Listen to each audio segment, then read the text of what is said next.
그날 밤 월락 극장은 관객들로 북적였다. 공연된 연극은 디온 부시코가 주연을 맡은 더 쇼그론이었고 해리 몬테규와 에이다 다이어스가 연인 역을 맡았다.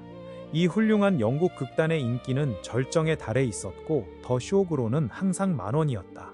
2층 관객들은 열정적으로 반응했고 1층 객석과 박스석의 사람들은 상투적인 감정과 과장된 상황에 살짝 미소를 지으면서도 2층 관객들만큼이나 공연을 즐겼다. 특히 극장 전체의 관객들을 사로잡은 장면이 하나 있었다. 그것은 해리 몬테규가 에이다 다이어스와의 슬프고 거의 말없는 이별 장면을 연기한 순간이었다. 그는 그녀에게 작별을 고하고 떠나려 한다. 벽난로 앞에 서서 불을 내려다보던 여배우는 유행을 따르지 않은 단순한 회색 캐시미어 드레스를 입고 있었다. 그 드레스는 그녀의 키 큰 몸매에 꼭 맞게 흘러내려 발치까지 긴 선을 이루었다. 그녀의 목에는 검은 벨벳 리본이 매여 있었고 그 끝자락은 그녀의 등 뒤로 떨어졌다. 그녀의 구원자가 돌아서려는 순간 그녀는 두 팔을 벽난로 선반에 기대고 얼굴을 손으로 감싸며 고개를 숙였다. 그는 문턱에 서서 잠시 그녀를 바라보다가 조용히 돌아가 리본 한쪽 끝을 들어 올려 키스한 뒤 그녀가 전혀 알아채지 못한 상태로 그녀의 자세가 바뀌지 않은 채 방을 떠난다. 이 고요한 이별 장면과 함께 막이 내려졌다. 뉴랜드 아처는 이 장면을 보기 위해 더 쇼그론을 보러 가곤 했다. 그는 이 장면에서 몬테규와 에이다 다이어스가 보여준 절제된 감정과 무언의 슬픔이 파리에서 본 크루아제트와 브레상, 런던에서의 매지 로버트슨과 켄달의 연기만큼 훌륭하다고 생각했다. 그 절제된 표현은 가장 유명한 연극적인 감정 표출보다도 더 그를 감동시켰다. 그날 밤 이 짧은 장면은 마니스 그는 왜인지 말할 수 없었지만 10여일 전 올렌스카 부인과의 비밀스러운 대화 후 작별 인사를 떠올리게 하여 더욱 절절한 감동을 더했다. 아처는 극장에서의 이 장면과 자신이 올렌스카 부인과 나눈 대화 사이에 어떠한 유사성을 찾아내기 어려웠다. 그 두 상황에 연관된 인물들의 외모 또한 전혀 닮지 않았다. 뉴랜드 아처는 젊은 연극 배우가 가진 낭만적인 외모와는 거리가 멀었고 에이다 다이어스는 키가 크고 붉은 머리를 가진 여인이었으며 그녀의 창백하고 매력적이진 않지만 독특한 얼굴은 엘렌 올렌스카의 생생한 얼굴과는 전혀 달랐다. 또한 아처와 올렌스카 부인은 가슴 아픈 침묵 속에서 헤어지는 연인도 아니었다. 그들은 변호사로 하여금 의뢰인의 사건에 대해 최악의 인상을 받은 후 헤어지는 의뢰인과 변호사의 관계였다. 그렇다면 젊은 아처의 가슴을 두근거리게 한 그 유사성은 어디에 있었을까? 그것은 올렌스카 부인이 일상적인 경험 밖에 비극적이고 감동적인 가능성을 암시하는 신비로운 능력에 있었다. 그녀는 그에게 그런 인상을 주기 위해 거의 아무 말도 하지 않았지만 그것은 그녀의 신비롭고 이국적인 배경의 투영이거나 그녀 자신 안에 본질적으로 존재하는 극적이고 열정적이며 비범한 무언가의 일부였다.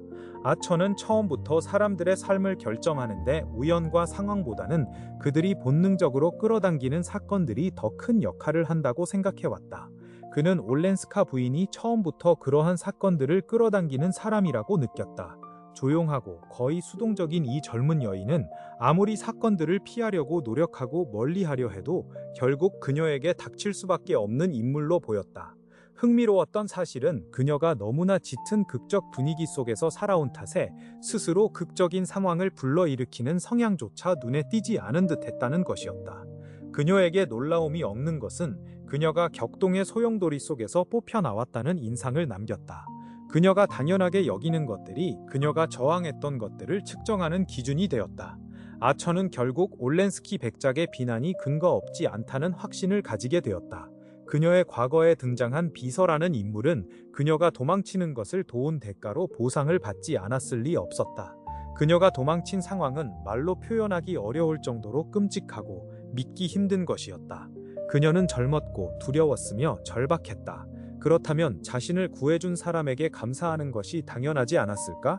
안타까운 것은 그녀의 감사가 법과 세상의 눈에는 그녀를 그 혐오스러운 남편과 동등한 처지에 놓았다는 점이었다. 아처는 의무상 이 사실을 그녀가 이해하도록 도왔고 그녀도 이를 받아들였다. 또한 그녀가 기대했던 뉴욕의 너그러운 인정이야말로 그녀가 관용을 가장 기대할 수 없는 곳이라는 점도 깨닫게 했다. 이 사실을 그녀에게 설명해야 했고, 그녀가 이를 체념하며 받아들이는 모습을 지켜보는 것은 그에게 견디기 힘든 고통이었다. 그는 그녀의 무언의 고백을 통해 자신이 그녀에게 은밀한 질투와 연민을 느끼는 것을 깨달았다. 마치 말없이 고백한 그녀의 잘못이 그녀를 그의 처분에 맡겨 그녀를 낮추면서도 사랑스럽게 만든 듯했다. 그녀의 비밀을 차가운 레터블레어 씨의 시선이나 가족의 당혹스러운 시선이 아닌 자신에게 털어놓은 것이 오히려 다행이었다. 그는 곧 그녀가 이혼 절차에 무익함을 깨닫고 이혼을 포기했다고 가족과 레터블레어 씨에게 안심시켰고, 그녀가 피하게 해준 불쾌함에서 그들 모두가 기꺼이 눈을 돌렸다. 뉴랜드라면 잘 해낼 줄 알았어요. 웰랜드 부인은 미래 사위에 대해 자랑스럽게 말했다. 그리고 그를 비밀리에 부른 민곳 노부인도 그의 재치를 칭찬하며 조급하게 덧붙였다. 어리석은 아이 같으니 내가 직접 그녀에게 말해줬어. 그런 건 말도 안 되는 소리라고요. 결혼한 여자이자 백작 부인이 되는 행운을 가졌으면서 자신을 엘렌 민곳이나 노처녀로 보이게 하고 싶어 하다니. 이 일들은 뉴랜드가 올렌스카 부인과 나눴던 마지막 대화를 생생하게 떠오르게 했다. 막이 내려 두 배우가 작별하는 장면이 끝나자 그의 눈가에 눈물이 고였고, 그는 극장을 떠나기 위해 일어섰다. 그렇게 일어나며 그가 뒤쪽에 있는 관람석 쪽을 돌아보자 그가 생각하고 있던 여인이 보포트 부부와 로렌스 레퍼츠, 그리고 한두 명의 다른 남자들과 함께 한 박스석에 앉아 있는 것을 보았다. 그는 그날 밤 이후 그녀와 단둘이 이야기를 나누지 않았고 그녀와 마주치는 것을 피하려 했다. 하지만 지금 그들의 눈이 마주쳤고, 동시에 보포트 부인이 그를 알아보고 특유의 느긋한 초대의 제스처를 취했다. 이제 박스석으로 가지 않을 수 없었다. 보포트와 레퍼츠가 그에게 자리를 양보해 주었고, 말을 아끼고 단지 아름답게 보이는 것만을 선호하는 보포트 부인과 몇 마디 나눈 후 아처는 올렌스카 부인 뒤에 앉았다. 박스석에는 실러튼 잭슨 씨 외에는 아무도 없었는데, 그는 보포트 부인에게 낮은 목소리로 레뮤얼 스트루더스 부인의 지난 일요일 리셉션에 대해 비밀스럽게 이야기하고 있었다. 일부 사람들은 그 자리에서 춤을 췄다는 소문도 전했다. 보포트 부인이 완벽한 미소를 지으며 1층 객석에서 옆모습이 잘 보이도록 고개를 기울인 채 이 이야기를 듣고 있었다. 그 틈을 타 올렌스카 부인은 몸을 돌려 낮은 목소리로 뉴랜드에게 말을 걸었다. 당신 어떻게 생각하세요? 그녀가 무대 쪽을 힐끗 보며 물었다. 그가 내일 아침 그녀에게 노란 장미 한 다발을 보낼까요? 아처는 얼굴이 붉어지고 깜짝 놀라 가슴이 뛰었다. 그는 올렌스카 부인을 단 2번 방문했고 2번 모두 그녀에게 노란 장미를 보냈으며 매번 카드 없이 보냈다. 그녀가 그 꽃에 대해 한 번도 언급한 적이 없었기에 아처는 그녀가 자신이 보낸 것을 모른다고 생각했다. 그런데 지금 그녀가 갑자기 그 선물을 인식하고 그것을 무대 위에서의 애틋한 작별 장면과 연관짓는 것은 그를 혼란스러운 기쁨으로 가득 채웠다. 나도 그것에 대해 생각하고 있었어요. 그 장면을 마음속에 담고 극장을 떠나려던 참이었죠. 그의 말에 놀랍게도 그녀의 얼굴은 마지못한 듯 검붉게 달아올랐다. 그녀는 매끈한 장갑을 낀 손에 든 작의 오페라 글라스를 내려다보며 잠시 머뭇거리다 물었다. 메이가 없는 동안 뭐 하세요? 일에 집중하고 있어요. 그 질문에 아처는 약간 짜증 섞인 목소리로 대답했다. 웰랜드 가족은 오래된 관습에 따라 지난주 세인트 오거스틴으로 떠났다. 웰랜드 씨의 기관지 건강을 고려해 매년 겨울 후반부를 그곳에서 보냈다. 웰랜드 씨는 온화하고 과묵한 사람이었으며 특별한 의견은 없었지만 여러 습관이 있었다. 그의 습관에는 누구도 간섭할 수 없었다. 그중 하나는 매년 남쪽으로 떠나는 여행에 아내와 딸이 반드시 동행해야 한다는 것이었다.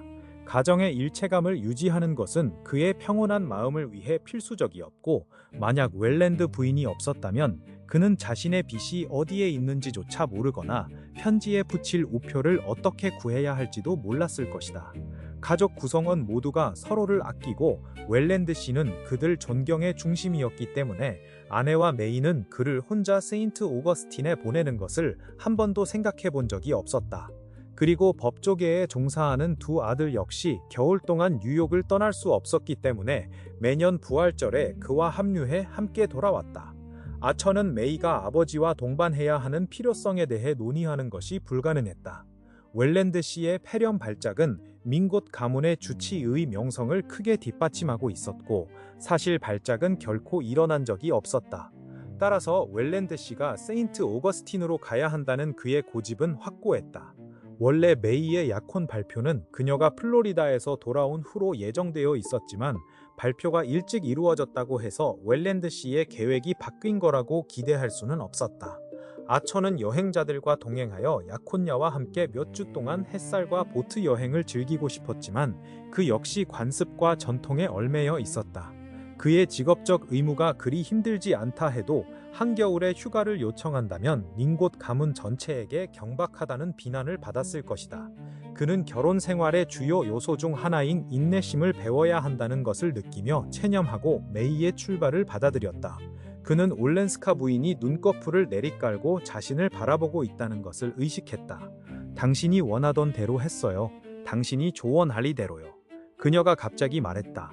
아, 잘됐네요. 그는 이런 순간에 그녀가 이 이야기를 꺼낸 것에 당황하며 대답했다. 당신이 옳았다는 걸 이해해요. 그녀가 약간 숨가쁘게 계속했다. 하지만 때로는 인생이 어렵고 혼란스럽기도 해요. 알고 있어요. 당신이 옳았다는 걸 느끼고 있어요. 그리고 감사하다는 말을 전하고 싶었어요. 그 순간 박스석 문이 열리고 보포트의 울림 있는 목소리가 방해를 했고 그녀는 재빨리 오페라 글라스를 눈에 들어 올리며 말을 끝맺었다. 아처는 자리에서 일어나 박스석과 극장을 떠났다. 바로 전날 그는 메이 웰랜드에게서 편지를 받았는데 메이는 특유의 솔직함으로 그들이 없는 동안 엘렌에게 친절하게 대해달라고 부탁했다. 그녀는 당신을 좋아하고 많이 존중해요. 그리고 알다시피 겉으로는 그렇지 않지만 여전히 외롭고 불행해요. 할머니도 러벨 민곳 삼촌도 그녀를 이해하지 못하는 것 같아요. 그들은 그녀가 실제보다 더 세속적이고 사교를 즐긴다고 생각하지만 사실 그렇지 않아요. 뉴욕이 그녀에게 얼마나 따분하게 느껴질지도 충분히 이해가 돼요. 하지만 가족들은 절대 그걸 인정하지 않죠. 그녀는 우리가 가지지 못한 많은 것들에 익숙했을 거예요. 멋진 음악, 전시회, 그리고 예술가나 작가 같은 유명인들. 당신이 존경하는 그런 똑똑한 사람들 말이에요. 할머니는 그녀가 멋진 저녁 식사와 화려한 옷만을 원한다고 생각하지만 저는 뉴욕에서 유일하게 그녀와 진심으로 관심 있는 대화를 나눌 수 있는 사람이 당신이라고 생각해요. 현명한 메이. 그는 이 편지 때문에 그녀를 얼마나 사랑했던지. 그러나 그는 그 편지의 내용대로 행동할 생각은 없었다. 우선 그는 너무 바쁘고 약혼한 남자로서 올렌스카 부인의 옹호자 역할을 너무 눈에 띄게 하고 싶지 않았다. 순진한 메이가 상상하는 것보다 그녀는 훨씬 더 스스로를 잘 돌볼 줄 안다고 생각했다.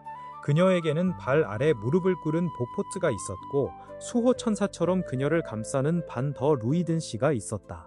그리고 수많은 후보자들이 로렌스 레퍼츠도 그중 하나였다. 거리를 두고 기회를 기다리고 있었다. 하지만 그는 그녀를 볼 때마다 혹은 그녀와 몇 마디를 나눌 때마다 결국 메이의 순진함이 거의 예지력에 가깝다는 것을 느끼곤 했다. 엘렌 올렌스카는 외로웠고 불행했다.